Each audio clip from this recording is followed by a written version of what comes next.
Salam kerahiman. Hari ini kita ketemu lagi tanggal 13 April. Kita akan baca dari 3 nomor. 681, 687, dan 548. Kita mulai ya. 681. Di tengah siksaan yang paling besar, aku mengarahkan tatapan mata jiwaku kepada Yesus yang tersalib. Aku tidak mengharapkan pertolongan dari manusia, tetapi menaruh harapanku pada Allah. Dalam kerahimannya yang tak terselami, kutaruh seluruh harapanku. 687.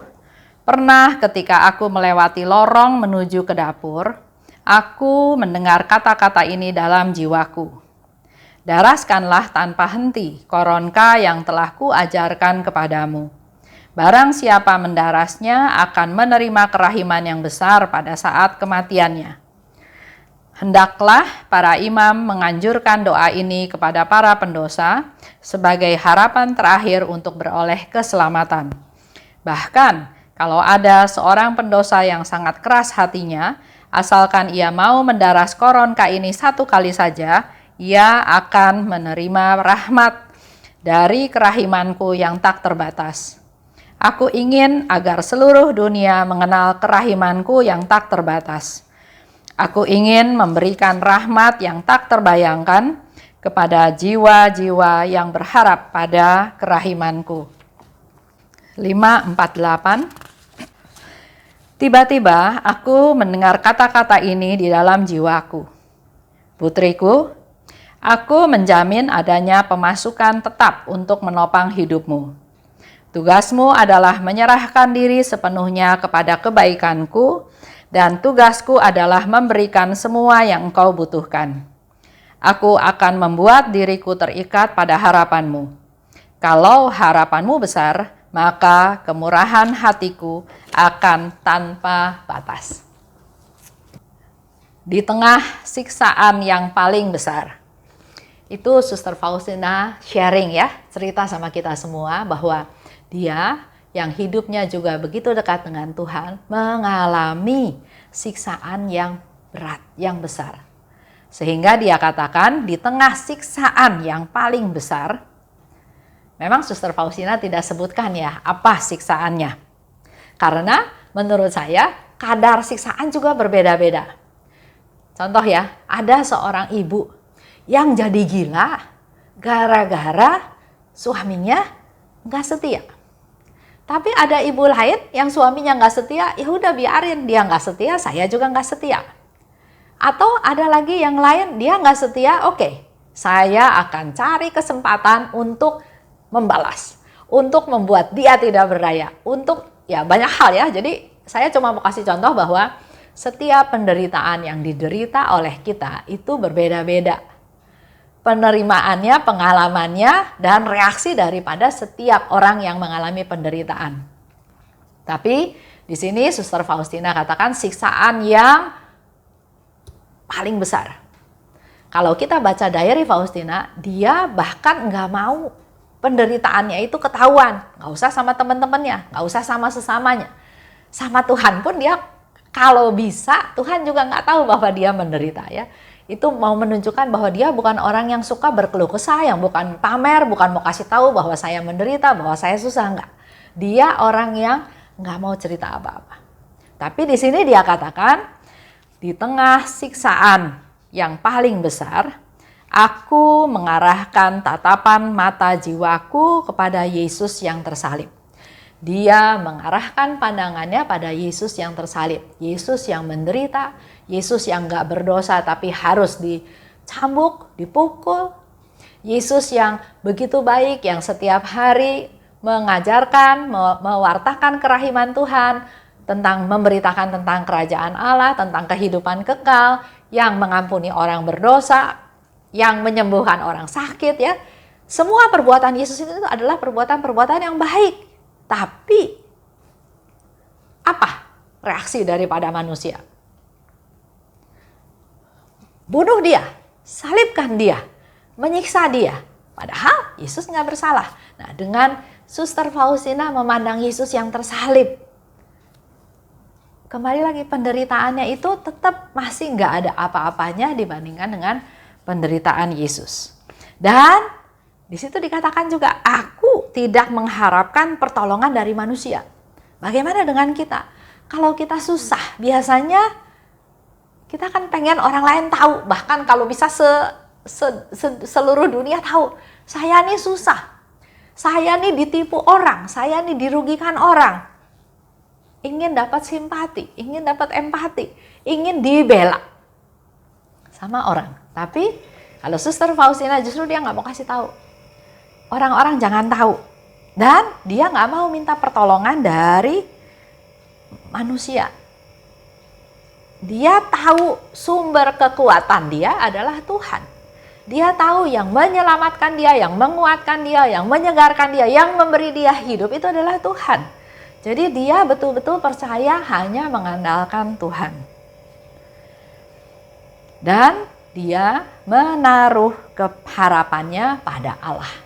Karena dia tahu Allah itu maha kuasa, Allah itu mengasihi dia, menjaga dia, memelihara dia, melindungi dia, dan dia tahu Tuhan mendengarkan doa-doanya dia. Maka yang menjadi harapannya adalah Bapa, Tuhan, bukan orang-orang lain. Karena kalau kita mengandalkan orang, berharap pada orang, lebih banyak kecewanya daripada sukacitanya. Lanjut ya. Dalam kerahimannya yang tak terselami, kutaruh seluruh harapanku. Jadi walaupun dia sedang menderita sangat susah, dia hanya melihat Yesus dan dia percaya Tuhan. Dan dikatakan di sini, kutaruh seluruh harapanku. Hanya mengandalkan Tuhan, hanya Tuhanlah satu-satunya, nggak ada dari yang lain. Yesus, engkau andalanku. 687. Waktu itu Suster Faustina cerita lagi bahwa dia lagi jalan ke dapur. Memang kalau Bapak Ibu ke sana ya, mau jalan dari kamarnya ke dapur itu lewat lorong yang panjang ya. Nah, di sana dia mendengar suara. Yesus katakan, "Daraskan tanpa henti koronka yang kuajarkan kepadamu." Yesus minta kita mendaraskan koronka tanpa henti, ya. Daraskan itu lebih ke arah kalau bahasa Inggris say. Jadi katakan ya. Jadi daraskan itu berarti ada suaranya. Demi sengsara Yesus yang pedih, tapi jangan sampai mengganggu orang-orang sekitar. Katakan dengan lembut, dengan pelan. Itu yang diminta, daraskan. Tanpa henti. Tanpa henti itu bukan nonstop. 24 jam doa terus ya, bukan itu maksudnya. Tanpa henti adalah sesering mungkin. Kalau suami saya, dia berdoa koronka 1 hari 5 kali. 1 dia persembahkan untuk jiwa-jiwa yang meninggal mendadak, juga untuk para leluhurnya, juga untuk orang-orang yang berdosa, juga untuk orang-orang yang tidak ada yang mendoakan, yang kena bencana alam, ya ada grup-grupnya ya, tapi dia katakan ke saya, 1 hari dia berdoa koronka 5 kali untuk mereka-mereka semua. Jadi yang dimaksud di sini sesering mungkin adalah kita berdoa koronka, kalau ada waktunya kita berdoa, tapi bukan suka-suka atau nggak suka. Saya lagi suka doa, saya doa. Saya lagi nggak suka doa, saya nggak suka doa. Bukan itu ya. Tapi sesering mungkin itu adalah kapan ada waktunya kita berdoa dengan dalam hal apapun. Artinya saya lagi senang, saya berdoa. Saya lagi susah, saya sendiri susah, saya nggak berdoa. Bukan seperti itu ya. Tapi berdoa sesering mungkin, walaupun sedang susah, walaupun sedang senang, walaupun lagi rajin, lagi rasa malas pun tetap berdoa. Jadi doanya bukan suka-suka. Kalau saya setiap hari saya berdoa 2 koronka, 1 rosario, 1 lagi tentang 15 kali Bapa Kami dan 15 kali Salam Maria. Dan saya lakukan itu setiap hari. Jadi kalau belum sempat doa, malam sebelum tidur pasti saya berdoa. Udah jam 11 malam atau jam setengah 12 atau jam 10 saya selesaikan. Nah, ini yang disebut bukan suka-suka. Lagi senang, lagi susah, lagi sakit, lagi apa, tetap kita berdoa koronka, ya, itu yang diminta sesering mungkin. Dan doanya Yesus katakan seperti yang kuajarkan kepadamu. Jadi jangan ditambah-tambah. Sekali lagi saya minta. Ada teman yang tanya, Bu, boleh nggak seperti doa koronka? Seperti doa rosario. Peristiwa terang. 10 salam Maria pertama ada wujud tertentu. 10 salam Maria kedua ada wujud lagi. Bukan seperti dalam rosario, ya. Dalam doa koronka Yesus dengan sangat jelas menjelaskannya, dan Yesus katakan seperti yang kuajarkan kepadamu. Jadi mudah-mudahan setelah hari ini jangan ada lagi orang yang berdoa koronka dengan menambah-nambah sesuatu yang bukan seperti yang Yesus minta. Barang siapa mendarasnya akan menerima kerahiman yang besar pada saat kematiannya. Itu manfaat doa koronka yang diinfokan oleh Yesus kepada kita semua, ya. Barang siapa yang mendaraskan koronka akan menerima kerahiman yang besar pada saat kematiannya. Kita semua suatu hari akan mati, ya. Tapi Yesus janji akan memberi kerahiman yang besar. Hendaklah para imam menganjurkan doa ini kepada para pendosa sebagai harapan terakhir untuk beroleh keselamatan. Oleh sebab itu, mari kita para devosan kerahiman rajin-rajin bercerita, berdoa untuk supaya para romo tahu tentang doa koronka dan mengajarkannya kepada umat yang lain. Karena Yesus katakan di sini, hendaklah para imam menganjurkan doa ini kepada para pendosa sebagai harapan terakhir. Jadi tetap Yesus memberikan kesempatan lagi untuk kita semua supaya selamat, ya. Itu harapan terakhir. Bahkan kalau ada seorang pendosa yang sangat keras hatinya, asalkan ia mau mendaras koronka ini 1 kali saja, ia akan menerima rahmat dari kerahimanku yang tak terbatas. Itu kerinduan Yesus kepada kita semua manusia berdosa. Dia nggak mau kehilangan dari kita semua. Oleh sebab itu, kesempatan demi kesempatan terus diberikan kepada kita supaya kita diselamatkan.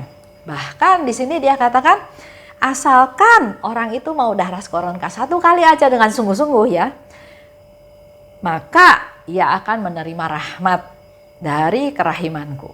Koronka, doa yang bukan punya orang Katolik aja sebetulnya. Karena dikatakan demi sengsara Yesus yang pedih, tunjukkanlah belas kasih-Mu, Bapa, ya, kepada kami dan seluruh dunia. Artinya doa ini untuk seluruh dunia. Orang Katolik, orang Kristen, orang yang beragama lain, orang yang bahkan belum beragama, ya. Doa ini untuk mereka semua. Aku ingin agar seluruh dunia mengenal kerahimanku yang tak terbatas. Itu yang menjadi keinginan Yesus. Kita yang sudah tahu, kita punya kewajiban untuk mewartakan tentang kerahiman Tuhan. Aku ingin memberikan rahmat yang tidak terbayangkan kepada jiwa-jiwa yang berharap pada kerahimanku. Jadi ada 2 keinginan Tuhan di sini, ya. Satu, ingin supaya dunia kenal tentang kerahiman Tuhan, dan ingin yang kedua adalah Yesus ingin memberikan rahmat kepada jiwa-jiwa yang berharap pada kerahiman Tuhan. Nah, gimana jiwa-jiwa itu bisa berharap pada kerahiman Tuhan kalau dia nggak tahu tentang kerahiman Tuhan? Itulah sebabnya kita yang menjadi tugas kita. Tugas kita adalah mewartakan, memperkenalkan kerahiman Tuhan. Saya baca satu buku, ya, bukunya Pak Stephen Lex. Di sana juga dikatakan tentang koronka. Koronka itu seperti sebagai salah satu dari sebuah doa panah. Doa panah ini adalah doa yang langsung ditujukan kepada Bapa melalui Yesus.